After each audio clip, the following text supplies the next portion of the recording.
फुदुर फुदुर खिलाना जियते रहो चुटुर चुटुर चलना या फुदुर फुदुर खिलाना जियते रहो आए हाय जियते रहो पूजा तोर दूध पियना जियते रहो पूजा तोर दूध पियना जियते रहो एक बुआ गाता है काजर लगमी भौजी ने गहमाले भाई कंगना जब दे ब्यूता भाई कजरा दे भाई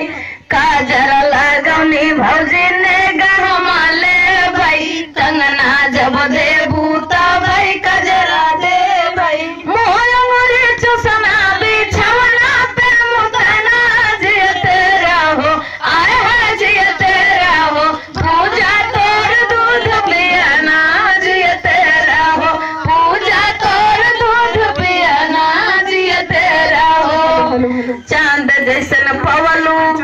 मतलब का हाय भौजी हो दिलवा जुग जुग जी आई पूजा तोहरे लाती जावा चांद जैसन पवलू हो पूजा हो रिलावा जुग जुग जी आई पूजा